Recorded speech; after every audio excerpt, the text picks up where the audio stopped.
Good morning everyone and welcome back to a brand new video of Fox Flicks on Podcross Studios. Today we're watching Starseed Psyche episode 12 story, A Chat with a Repsaurian, or Repsauros. I'm sorry if I butchered that. Either way, let's go talk to some lizard people. And finally find out the truth behind Chip! Previously on Starseed Psyche, Kaio Adachi finally got his best friend, Chip and Salakali, back after he'd been taken to a place called the Caucasian Compound. There he was getting expedited treatment on a bad injury he'd sustained in the field as a Subaraith soldier. Kaio was worried that Chip would be convinced to get surgical implants for new experimental weapons called the Tekagami Claws, which Kaio also suspected may have been made for some nefarious purpose by an alien race called the Repsauros, who could be hiding amongst humanity disguised as humans. Kaio was relieved to find Chip hadn't gotten the surgery and hadn't even been encouraged to, like many people. In fact, the technology's inventor, a woman named Dr. Anastasia Shatsia, discouraged him from getting the implants and was particularly invested in Chip and his recovery. When Chip was back at the Subaraith military base and caught up with Kaio about everything he'd learned in the last few days, such as Kaio being a Cusidian starseed, an alien reincarnated in the body of a human with no memory of his past life, until recently, with the goal of living out what he couldn't as a Cusidian, Chip spawned a frightening theory. What if he was a Repsauro starseed? Chip had somewhat compelling evidence to suggest it was possible, so to confirm whether or not this was the case, Chip, Kaio, and fellow Slayer Squadron member, Toshiko Yamada, met up with their Cusidian ally, Feastriel. They put a Subaraith gauntlet on Chip, and had Feastriel tell him a bunch of information about the Repsauros to see if that triggered any past life memories. Nothing came to Chip, but when he attempted to say a Repsauro phrase, he spoke it perfectly, in a way that a human's vocal cords shouldn't have been able to achieve. Soon after he did that, a red light started blinking under Chip's skin. Faye, Kaio, and Toshiko all tried to help with little understanding of what they could do, and the next thing they knew, they'd all been enveloped in light, were blinded, and transported to a new location. They couldn't see, but heard a man calling himself Tarbis say that they needed to call the boss because they had a problem. Let's see what's up with that in the next chapters of Starseed Psyche. Let's go! I shook my head and wiped my eyes, doing everything I could to try and clear them. Very slowly, forms were starting to appear, but as alarms blared around us and I heard scattered footsteps, either approaching or running away, I was desperate to have clear vision. Chip's voice gave me the slightest inch of comfort as he said, "What are y'all thinking? Should I fire up my blade, slash our way out of here? The lizards are scattering, other than that gnarly-looking one." I guess Chip's vision was already back enough that he could see. I then noticed through the alarms a tapping sound. Toshiko said, "If you can see, then yes, we're surrounded by double-layer ballistic glass, but that shouldn't take more than 6 swipes with the—" "Who are you calling gnarly? I'm prettier than you when I take my own human form, skleebag," said the same voice that had sounded the alarms. "Didn't mean no disrespect there, bucko, but I tend to not take so kindly to folks who lock my friends and me up. So you best let us out of this cage or I'm gonna start slicing. I reckon I won't be too careful about who or what I hit once I get us out." Finally, I started to be able to make out the space around me. The 4 of us were on a metal platform surrounded by a 20-foot by 20-foot by 20-foot glass cube. Outside of that were stone and steel walls, with 2 rows of advanced but grungy-looking computers facing away from us. Chip was standing near the glass wall, and on the other side, leering back at him, was a Repsauro. It was one with enhancements and tech scattered all across his body, and he himself had an arm and leg that were clearly Tekagami claws. He snarled with a grin through his toothy mouth. "What, you think you scare me, Chip? Even with that—" Are you gonna give him the Edward Elric treatment? And, left arm, right leg? Or was it right arm, left leg? Like, I can never remember, and it's been years since I've watched the show. "That silly glow stick on your arm, I bet you're not that much tougher than the last time I saw you." I could practically feel Chip's heart stop at the same moment mine did. "What do you mean, last time you saw me?" "That is quite enough, Tarbis," a Russian-accented voice spoke from the sliding metal door leading into the room. She didn't look like a Sorry, I'm geeking out way too damn hard. I love this. I knew that didn't mean she wasn't one. She was a human-looking doctor with green hair, an orange jumpsuit, and a white jacket. I pretty quickly guessed who she was based on the story Chip had told me of his time in the Caucasian compound. Her eyes were largely locked on Chip, but did dart in surprise over to Feastriel. The doctor walked up to one of the computers, leaned over oddly on one foot, and tapped a few buttons, ceasing the alarms. She then casually walked towards the glass. Chip Ah, you did. Nice. pressed his face closer to it, looking past Tarbus. Doc Shotsia, what is this? What did you do to me? Did you put some kind of teleporting tech in me while I was sleeping? Tarbus whipped around. Dude, I don't know. Stasi, he clearly doesn't have his memories back, and he hasn't transformed or nothing. Why did he get ported here? She gently rubbed a hand on the tech-riddled Repsauros' back, and he seemed to enjoy it a little too much. After the last incident, I had more precautions put in place for him. My readings indicate that he made a clear statement spoken in Soreki, so transportation was activated. Tarbus looked relaxed by the hand on his back, but uncomfortable by the response. Not to question your choices, Stasi, but isn't that kind of dangerous? Now we've got them in our base, he said, gesturing to the rest of us. Okay. The council is busy enough watching the Kusarax conflict to take notice of unexpected visitors on site. In times of war, rules are frequently bent anyhow. They know this. That is true. Tarbus then muttered quietly. Sure you didn't get sentimental and bend him a bit on purpose? She shot him a look, but didn't respond. Toshiko's eyes were darting around the space, clearly looking for an escape. Theastriel was looking around too, but more in fascination. Chip's fist struck the glass. I need someone to start answering some questions here. I appreciate you helping me heal up right quick at the Coction compound, but if you put some kind of crazy lizard tech in me, or if I'm some sort of Repsauros starseed, I need to know about it right now. Oh yeah, we need so many answers right now, because this does mean we do indeed have a starseed of all three main alien races on the same team. The doctor chuckled and rolled her eyes. Is that the conclusion you have come to? Repsauros cannot make starseeds. Yet, anyhow. Oh, damn it, so close. Still, we still got 3 people on the team. I am not even fully convinced the Galactic Federation has truly achieved what they claim in that department. Regardless, that is not what you are, Chip Akali. Chip's shoulders dropped slightly. Okay, good. I was getting right worried about that. Dr. Shotsia smirked. You are not the reincarnated soul of a Repsauro in the human body. You are a Repsauro, named Chikavor, who had his memories wiped 4 years ago before taking on your current identity as Chip and Solakali. Oh. My jaw hung loose. Toshiko's jaw clenched. Faye looked a little too pleasantly intrigued by this revelation. Chip, yeah, no, I'm like Faye. I'm just smiling and laughing because I'm so excited. Chip just muttered. Information. Come again now? You never found it odd that you have such bizarre, elaborate history? Born in India, raised in Texas, cut all ties with friends there before moving to Japan? We give all Repsauros in the Zabvika program similarly complex backgrounds to ensure they don't recall their past or question the one we've written for them.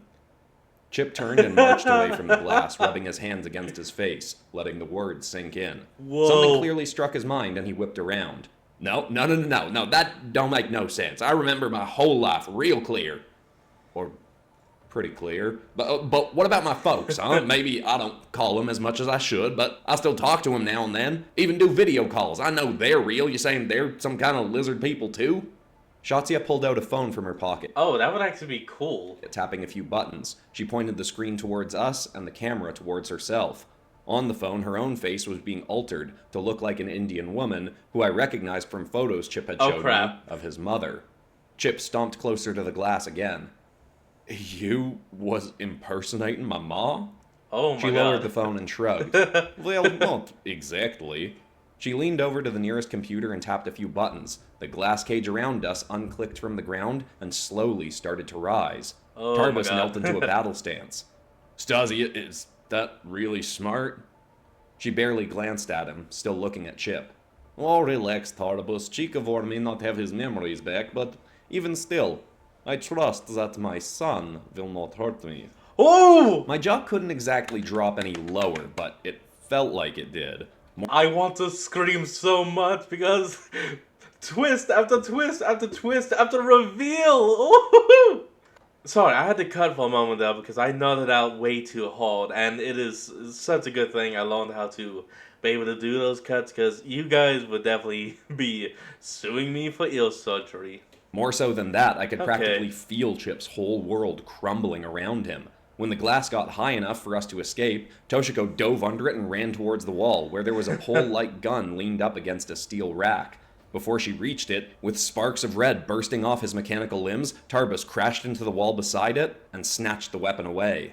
"Nice try, Yamada. Bet your mom could have gotten to it before I did." Ooh, he snarled all right. smugly. She punched him in the gut, but barely made him flinch, then thrust 2 knuckles for his eye. He batted her hand away before she could hit. "Back off. If I'm gonna fight you, it's gonna be when you've got your full gear on and you have even the slightest chance of getting a scratch on me." Shatsuya rolled her eyes. Fail. "Jumping to violence, how profoundly human of you." I finally snapped out of my shocked daze and turned to her. I stood as tall and confident as I could next to Chip. "Says the woman who's apparently a lizard lady who infiltrated the Japanese military to make advanced and dangerous weapons for them. What high ground do you have to stand on here?" She leered at me. "Oh yes, how vile of me to build weapons for people who asked me to build weapons for them to protect their world with. Perhaps if your aggressive little friends there had been willing to share her formulas for the Subarwraith blades, they would not have even bothered turning to me to make weapons to protect humanity from the Q-Seracs. So I suppose I should at least thank you for that, young Ms. Yamada. I was only able to get green light for building Tekugami claws because of your selfishness." I stomped closer to her, my anger and fear taking over more than I realized in the moment. Her insulting Toshiko definitely didn't help my mood. "Oh yeah, as if the Repsauros aren't the ones behind the Q-Seracs. It's not the Q-Sidians, so who else could it be other than the beings pretending to be humans to manipulate our world?" Suddenly she stepped closer to me, her sarcastic expression slipping to anger. "Oh, let me guess, the prancy pretty Q-Sidian over there told you how we Repsauros are the evil slimy monsters of the universe, just because we don't have the same belief in imaginary energy that unites all things, There is truly none more self-righteous than the newly converted." I mean, she also said, and y'all all kind of war-hungry. "Now you must prove you are the good guy by standing up to the big bad lizard people, She does not know that the Q-Sidians are not involved in the creation of the Q-Seracs, just like I don't know if Repsauros are involved either." I growled. "How would you not know?" She leaned back and crossed her arms. "Let me ask you, human, do you know what every other human is up to at this moment? Do you stand for what every other human on this planet stands for? Would you be content with me pointing to a human who slaughters innocents, or steals from the poor, or drowns puppies, and saying that is what you're like because you're the same species? I hate many other Repsauro communities and leaders, just as I'm sure you hate many other humans." Okay, fair point. We were very, very space racist. But unlike you, I know that no matter how good or vile you think a certain community to be, there are always good and bad beings to be found within it. So if you want to climb up on the same high horse as those pretentious fancy Q-Sidians who were born into the easiest life and world imaginable and look down on me, go right on ahead. But while you do that, I will be here busy building weapons simply because I enjoy doing so and I was asked to. Weapons that may just save your insufferable race from extinction." Despite part of me knowing she was right, all I could focus on was the insults she'd hurled at Toshiko, Faye, and her people. I wanted to hurl some of my own back at her. I opened my mouth, unsure of what would come next, but before I spoke, Faye's voice calmly rang through the room. "You are completely correct." Oh, here we go. All of us whipped around to stare at her. Her fascinated expression had turned somber, and she slowly walked closer. "I take full responsibility for Kaio and his allies not having a more well-rounded view of Repsauros. I was the one who told them of your people, and it was inconsiderate of me to not make it clearer that not all Repsauros have villainous or dangerous intent.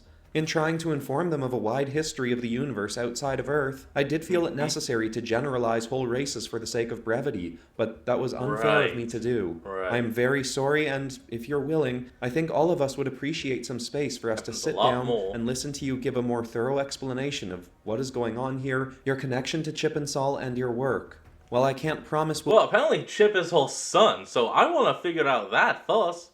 I was like, why did he actually sign up for this? And how long... Okay, but technically we know that she has at least been keeping a track and eye on him at least the last 4 years. Will agree with everything you've done. We will do our best to keep an open mind. With every word Vaestriel spoke, I could feel the tension melting from the room. Dr. Shatsuya looked her up and down skeptically. "Well, I'd rather send you all away and just speak with my son. But perhaps you could all join if you admit that the saintly Cusidians could very well be the ones behind the Cusarax attacks. I didn't want her to give Dr. Shotzi the Okay. satisfaction, but Faye put her hand to her chest immediately. I fully acknowledge that. While I admit to thinking it highly unlikely, it is also a possibility, one I have considered on multiple occasions before this night. Dr. Shatia looked surprised by how quickly Faye responded. Perhaps you're not as prideful as I assumed your people to be. Some Faye are, responded some aren't. with a genuine Like humans. smile. Well, some of us can be prideful at times, but like you said, not all people of the same race act the exact same way. Haha. Dr. Shatia nodded. You know, I had never met the Cusidian in person before. I had hoped I would dislike you. Come, we will converse as requested. Alright, cool. This is gonna be nice. So this was the guy that was at Foster before the doctor. Yep, tall best. Next. Dr. Shatia nodded for us to follow as she Yorick! walked towards the door. Tarbus snarled at Toshiko and grunted for her to go ahead of him. She walked sideways away to keep an eye on him as she moved. Oh, wait, does this mean we're actually gonna find out more about Yorick? Her eyes kept scanning every inch of the room, then the halls as we stepped out into the base that looked similar to what Chip had described about the Caucasian compound. We passed a few other Repsauros and people who looked like humans. They stared in fascination, mostly at Phaestriel. Chip grabbed the Subwraith gauntlet on his arm and started to deactivate it. Toshiko saw and stepped closer. Akali, I'd advise you to keep that on in case any conflicts start. This may still be enemy territory. He pulled it off anyway and handed it to her. I get we may still need it, Ms. Yamada, but I'm gonna need someone else to wear it. I got enough emotions kicking up without this here device amplifying them further. Yeah, Her eyes agree. widened, as if realizing what she'd be asking of him to keep it on at a time like this. She took it herself, gestured to put it on, then stopped, instead deciding to just grip the rim. She glanced aggressively behind us, where Tarbus was following. He sneered. Go on and try it, little Yamada, but like I said, you'd be outmatched even with a full suit, let alone a junior-sized glove. I wanted to jump in and defend her, but wasn't sure I could trust my reactions to what was going on anymore. Part of me still wanted to see the Repsauros as the obvious— I mean, he is still right. It's only the gauntlet. If it was the full suit, that'd be a different story. bad guys, but I realized that it was like I was just back to my old hateful days of thinking the Cusidians were the obvious bad guys. It made me feel gross, like I hadn't learned anything in the last year. Plus, if other Repsauros taking human identities were like Chip, just beings erasing their memories to live good lives as humans, was Well, that live a really life much as a different human. from being a starseed? I pulled myself out of my own head and tried to focus on my friend in a rough spot. I tried to comfort Chip, putting a hand on his back. He made very brief eye contact, gave a slight nod, then looked away, and was clearly lost in thought. I couldn't blame him. Yeah, I'd be I rubbed his thinking a lot shoulder, as just well. trying to show him I was there for him. I didn't know what else I could do. While doing that, I also nodded to Faye to get her to step closer to us. She was once again taking in the setting around us in awe, but came closer when I gestured. I whispered, Faye, why were you so okay with her calling source energy imaginary and calling your people pretentious? She was obviously Humans literally do it to each other as well. Hold on. So that'd be like an alien coming to Earth and asking, and like one religious group, why are you okay with this religious group saying your God doesn't exist? being a hypocrite, saying not all people of one race act a certain way, than saying something like that. She met my gaze with her ever-gentle eyes. She was frustrated and making some fair points, along with her attempts at insults towards me and my people. But for someone to truly offend you, you have to be offended. If you don't take offense, That's then true. all that has occurred is someone has stated their opinion through the filter of anger, frustration, or ignorance. People only have the power to offend you if you give it to them. And if you Exactly. don't give them that power and respond calmly, it can sometimes help them realize that they don't have a good reason to want to insult you in the first place. As kind It's a and good thing to relaxed as she remember. was being, her response sort of irritated me, but in a way where I knew Wait, no, this isn't Yorick. It actually is a woman. It's another spirit guy. she was right. Jealousy stirred up in me again, like when Faye had calmed Toshiko down the day Unless Yorick can look however the hell he wants. they'd first met each other. I realized at that moment I wasn't jealous of her possibly getting Toshiko to be into her. I was jealous of how calm and kind she could be, even when people were angry or hostile around her and towards her. I wanted to be like that. As much work as It's I'd a done goal. on myself, I was clearly still far from her level. We walked into a private room with a long table taking up most of the space. It looked very similar to one we had back at our base, albeit a bit rattier. Shotsia gestured for us all to sit down. She pulled out a chair for Chip to sit next to her, but he very deliberately marched around the table and dropped down next to me. Tarbus was the only one who stayed standing, leaning against the farthest wall with his eyes dancing around a bit, but most often falling on Toshiko. "So, where shall I begin?" Dr. Shotya said, as if it were rhetorical and she were about to launch into an explanation. I would first start with, how are you, my mom? But There we Chip go. jumped in first. "Start with some kind of significant proof that I'm actually a Repsauros, like you said. Just because you can make yourself a fancy deepfake that looks like my ma doesn't prove nothing." We could all hear the desperation in his voice. He already knew it was true, but Dr. Shotya just He tapped just on her wants some shoulder, proof. staring at Chip's bandaged injury. She then gestured as if peeling off the patch covering it. Chip looked down at it, understanding what she wanted him to do. I could see his heart pulsing through his chest. He pulled back the collar of his shirt, gripped the edge of the patch, and quickly peeled it upwards. He froze, staring at his still healing skin. Or, more accurately, scales. Oh, there it The is. wound was nearly entirely shut, but the skin all around it was tinted green and scaly, just like the other Repsauros. Dr. Shotya spoke. "The reason that patch is not Oh, more boy. widely implemented is because it only accelerates the healing of Repsauros such as yourself.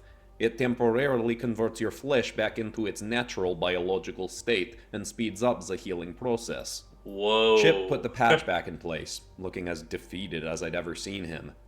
"Alright, start from the beginning.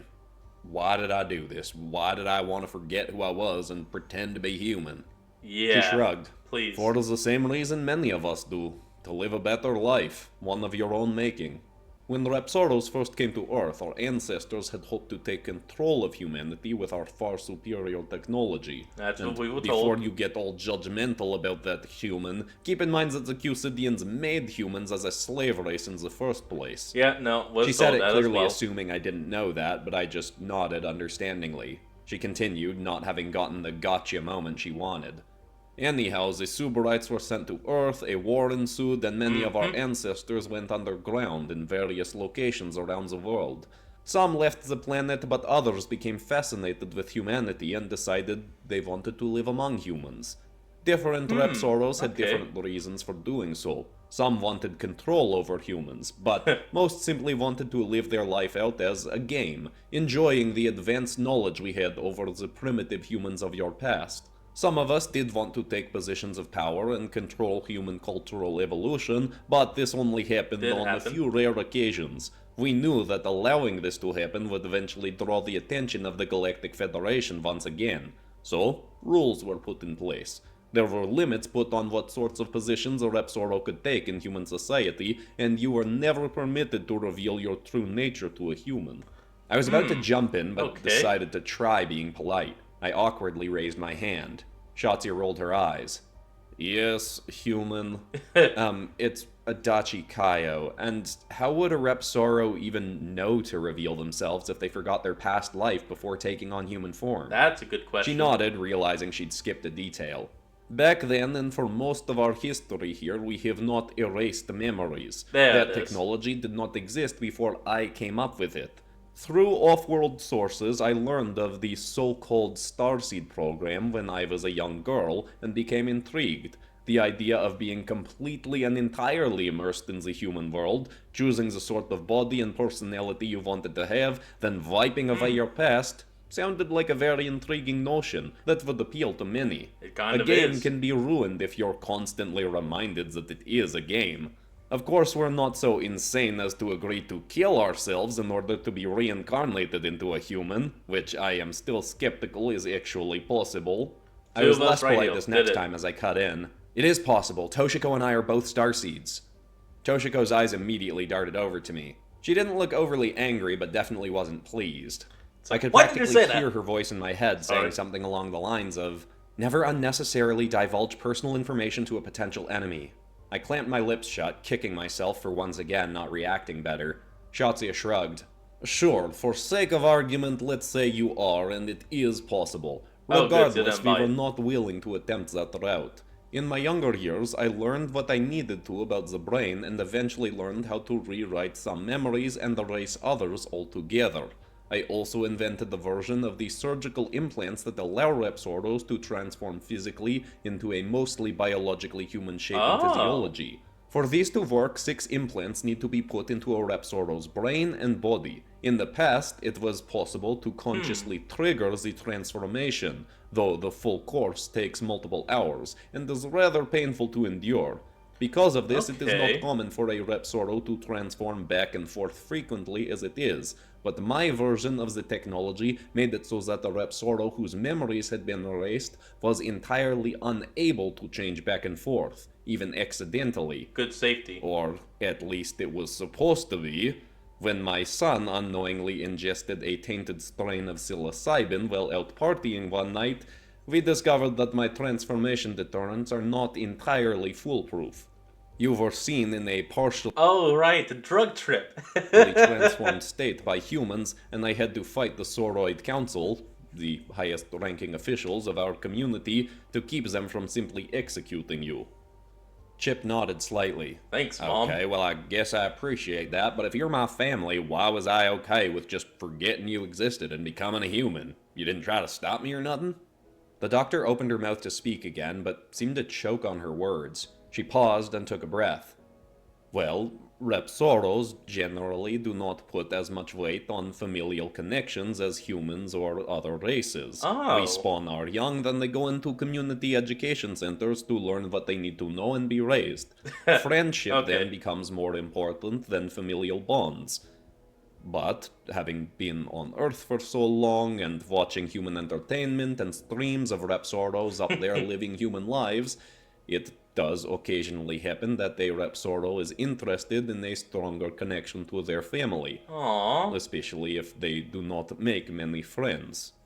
When you were in your early teenage years, you made efforts to get in contact with me. I met you a few times and you were quite fascinated with my work, but I was not particularly driven to invest the same time in getting to know you that you clearly wanted. At Damn. that point, I was in the midst of transferring into an experimental new position as an inventor for the Japanese military, under a Okay. human identity. Well, it That wasn't just makes public knowledge sense. yet, human governments were in contact with the Cusidians at that point, and were being taught how to utilize some Cusidian technology.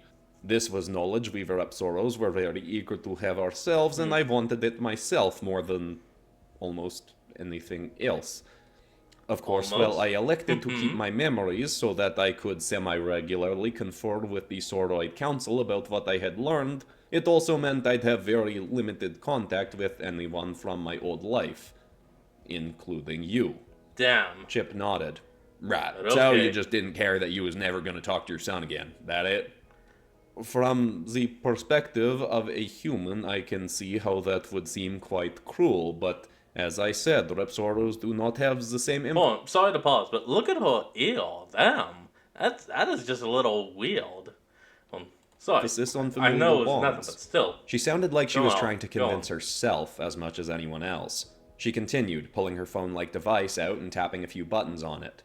We had been out of contact for a few years as I've worked with the Japanese and other militaries, largely failing to adapt Cusidian technology into our weapons and spacecrafts.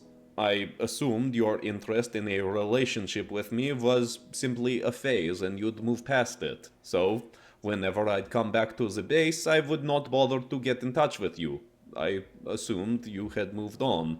Then, around 4 years ago, I Ooh. returned to this facility to give an update on what I'd learned about the Cusidians' technology, and I found this message waiting for me. She Ooh. hit one last Ooh. button on her Ooh. phone, and a Okay. panel slid open in the wall, revealing a TV screen. On it was footage of a large Repsauro recording himself. Hi there, Ma, or Dr. Shatia. I Aw. know I might sound kind of funny. I'm still getting used to my new accent because I'm headed up to the human world on your program, by the way. So Oh. I'm gonna be forgetting everything. I don't know if you'll even. Uh, Well, I think you're real cool, and it would have been nice to know you more, but Oh, I damn figure it. that probably ain't gonna happen, so I reckon it's better for both of us if I forget you and let you keep doing the good work you're doing for us all. I'm Oh. gonna be going by the name Chip and Solacali or Chipacali. I know you always thought it was fun to sneak little references to our people or our work into our human names, even though it's sort of frowned upon by the council. I'm gonna be moving to Japan too. I know you do a lot of work there. Also, giving my human mind a bit of a nudge towards military work, so who knows, maybe we'll come across each other. Aw. Or if you want to keep an eye on me, I mean, you don't have to. I Chip absolutely loved his mom. know you're real That's so busy. sweet. Anyway, like a lot of us, I really appreciate you making the Zapvika program. My Repsauros life has been a bit lonely so far, Oh, and I think with how I'm setting up my human life, I'm gonna have a lot easier time making friends up I there. can heal the teals. I think it's gonna be a good life, so yeah, thanks, and I hope yours is good too. Bye, Ma. Oh, look! It's actually so sad he actually cried a little bit. I can see the light reflecting off of the teal by his eye. Damn! That's how you know you got a great ass storyteller when they can make themselves cry. There were a lot of emotions swirling through me in that Okay. moment, but Okay. overwhelming all of them was heartbreak. Chip seemed to feel similarly from his expression, Faye as well. Surprisingly, though, Toshiko was the only one on our side of the table that actually had tears rolling down her cheeks. There it is. I tried to make eye contact with her to gesture and see if she was okay. When she caught my eyes looking for hers, she quickly sat upright and wiped the tears away. Dr. Shatya herself had water pooling in her eyes, but she took Oh. off her glasses and pretended to clean them off, as if to try and distract from her own reaction to the video. She cleared her throat and continued. Oh. Damn By it. the time I saw that, you already had your memories erased. Afterwards, I felt somewhat more compelled to ensure your human life went smoothly, as you'd hoped. There had been an artificially intelligent program constructed to respond as your parents if and when you called them, but I decided to override that and play the role of your mother myself to keep further tabs on your emotional state. Good. Plus, like Good. with all Repsauros put out into the human world, we can track things such as your vitals and health easily. It was difficult to hear how you were having a hard time making friends in your new life for the first few years despite your intentions, but I was glad for you when you finally met Adachi Kaio here. Hey. I was also quite pleased to see Nice. that you made it into the Subarate program and made more personal connections there. Then, when I heard you were injured in battle with the Qserax, I saw an opportunity to check on you more directly. And it was good to see you in person again, even if you did not remember me. There was a pause, a long one. Chip then quietly asked, "So, why didn't you want me getting the Tekigami implants? Would they have figured out I was Repsaro?" She shook her head. "No, our technology for transformation is disguised and hidden well enough within the body that it is incredibly unlikely, even during extensive surgery, that a human would locate any trace of it. Well, that's at But least good. the Tekigami hidden. technology is still in early development and may, admittedly, still be dangerous to have implemented into your body. I simply did not want you to be one of the early test subjects." Toshiko interjected. Alright. "But you're perfectly fine having people like my mother be your guinea pigs?" Dr. Shatsia shrugged. "Your mother knew the risks prior to her surgery. It was her decision to make." You could even just say, hey, I tried to talk her out of it, but she was stubborn as a mule. Saying that put that in me. I then added, So I had to. "And what about everyone else who's gotten it, or been pushed into it? Did they know the risks?" Shatya rolled her eyes. "Look, I have made the technology as safe as I can and will continue to hone and improve it as we move forward. But progress requires risk and sacrifice. Your military knows this. I hate If this they want to right. be more or less careful with the technology and with who uses it, that is up to them. It is simply my job to create it to the best of my ability, and I am trying to make sure it is safe. You have my word." I was frustrated with her, but she seemed genuine.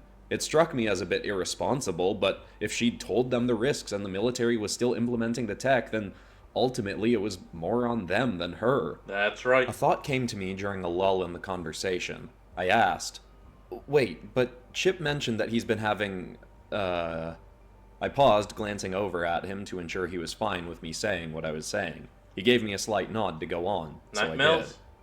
He's been having intrusive thoughts about being excited that the Qserax were attacking. Oh, Why okay. would that be the case if he's got nothing to do with them? Dr. Shotsia leaned back in her chair and thought for a moment. Well, my assumption would be this is because he had a proclivity for military work wired into the human version of his mind. Oh. A soldier is most useful when there is an enemy for them to battle, so seeing a dangerous enemy on the assault could elicit a sort of underlying positive response, because the person subconsciously acknowledges this enemy as making them more capable of doing the work they seek to do. Okay, that makes sense. Even if it wasn't a certain response, it seemed to make enough sense for everyone at the table. Then, once again, the room went quiet.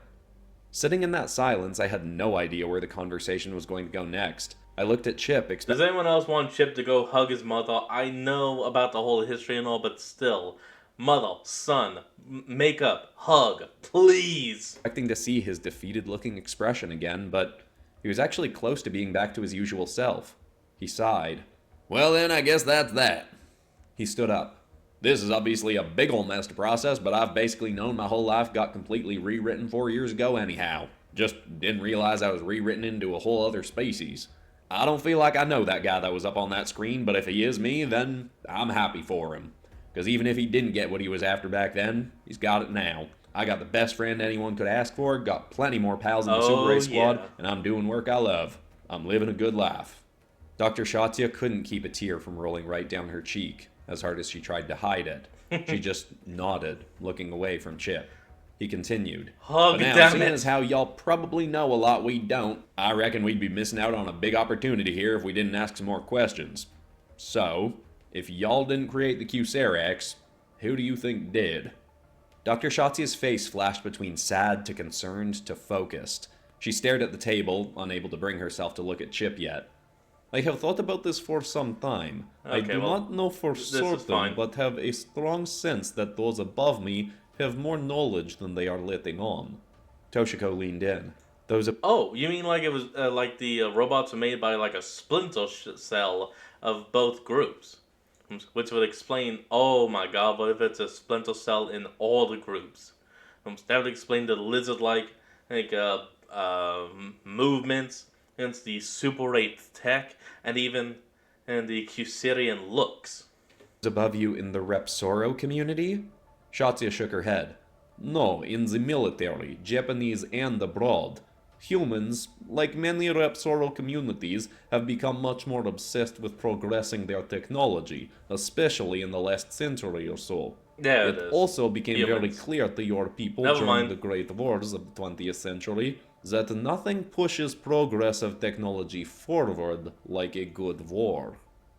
We all knew where she was going with this before she said it. It had crossed my mind, but I didn't think there was any logical way it could be true.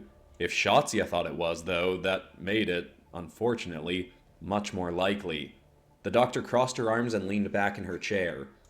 They could not accomplish something like this alone, but I believe humans created the Qserax. Yep, there it is. Alright. Okay, who is this? Is this Yorick?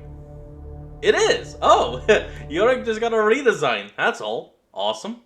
I think it's gonna be a good life, so yeah, thanks, and I hope yours is good too. Oh. Bye, Ma. I can see the tears, damn it, man. Oh my god. Oh, I know! That's so heartbreaking. I know! Look at all this acting I'm doing. Damn it, man. Oh my gosh. Like this if you cry every time. Fuck yeah, you know what? Hold on. Right here. Okay, so it's not totally uncommon for me to cry while I'm writing a really emotional scene. That does happen sometimes. But usually after I've done like a rehearsal of reading it out, I've got all the tears gone, and then it won't happen in the recording of it. But for that monologue of Chip leaving the message for Dr. Shotya, I cried while I was writing it, I cried while I was rehearsing it, I cried through the multiple versions of it that I did. I recorded the take multiple times. Yeah. And every time I've tried to edit it and rewatch that part, I just start crying again. I did not even think this was... That tells you right there that scene is so damn emotional. It literally cannot not have tears. It's going to be one of the most emotional episodes in the series. But my goodness, have I cried a lot today. In Oh, a way that God. felt really good and cathartic, though. Hope it felt the same for all of you, if any of you cried. Anyway, I'm I forgetting want to all the cry, stuff but that I usually I ugly cry, and I don't need that noise on camera. I'll get the end of episodes. Okay, Mythal let's Lethal, the finish book this. is out if you want to get that. It's linked in the description. But besides that, that's all for today, except of course for ending this video on some kind of positive or inspiring note. And the thought I want to leave people with today is just a message I read this week. It's always a good reminder that it's not happy people who are thankful. It's thankful people who are happy. The more you consciously think to express gratitude for the things that you have, the happier you will be. I hope that's inspiring. I love you all, and I'll see you all in the next episode on Monday, which I can pretty much guarantee, even though I haven't decided what I'm making yet, that it's going to be less emotional than today's video. Yeah. I'll see you there. I can Goodbye. understand that. Alright everyone, well that's going to be the end of today's video, and I hope you all enjoyed this. Remember to like, comment, and subscribe for more. The link to the original will be in the description below, and I'll see y'all next time when we flick back on. Until then, this is Fox, signing out. Peace.